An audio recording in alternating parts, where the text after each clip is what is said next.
Keraton Surakarta Hadingnirat atau yang lebih populer disebut sebagai Keraton Solo, hingga saat ini masih menjadi salah satu destinasi wisata andalan kota Solo.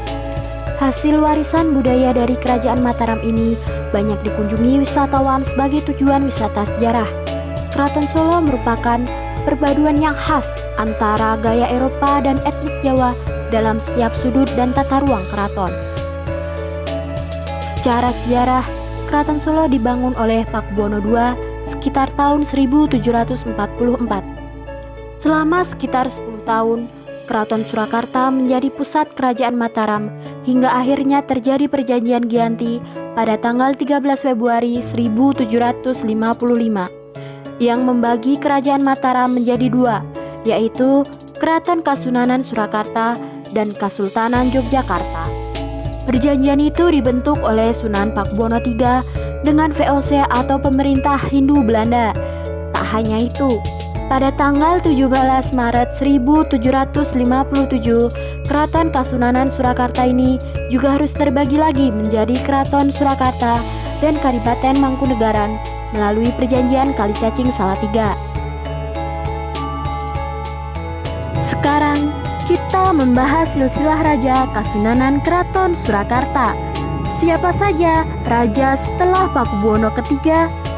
Penerus tahta Kasunanan Keraton Surakarta selanjutnya adalah Sri Susuhunan Pakubuwono IV.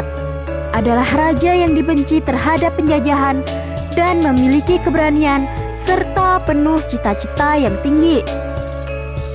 Sri Susuhunan Pakubuwono V pada waktu itu dijuluki oleh masyarakat dengan sebutan Sunan Ngabehi karena Pakubuwono V raja yang sangat kaya harta maupun kaya kesaktian. Sri Susuhunan Pakubuwono VI. Pakubuwono VI diturunkan dari tahta dan diasingkan ke Ambon karena dianggap bersekutu dengan Diponegoro. Sri Susuhunan Pakubuwono VII. Masa pemerintahan ini dianggap puncaknya kejayaan sastra di wilayah Kasunanan Surakarta yang dipelopori oleh pujangga besar Rangga Warsita. Setelah Pakubuwono VII wafat dan tidak mempunyai putra mahkota dan digantikan oleh kakaknya menjadi Pakubuwono VIII dan naik tahta pada usia 69 tahun. Sri Susuhunan Pakubuwono VIII. Masa pemerintahannya hanya 3 tahun dan Pakubuwono VIII wafat tanpa memiliki putra mahkota, sama seperti adiknya yang kemudian menggantikannya untuk menjalankan pemerintahan adalah putra dari Raja Pakubuwono VI dan menjadi Pakubuwono IX.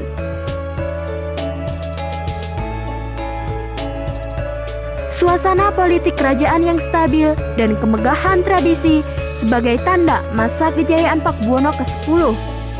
Sejalan dengan perubahan politik di Hindia Belanda, masa pemerintahan Kasunanan Surakarta yang dipimpin oleh Pakubuwono X mengalami transisi dari kerajaan tradisional menuju kerajaan modern dengan masa pemerintahannya yang cukup panjang. Pakubuwono X memberikan kebebasan dalam penerbitan media massa dan kebebasan berorganisasi.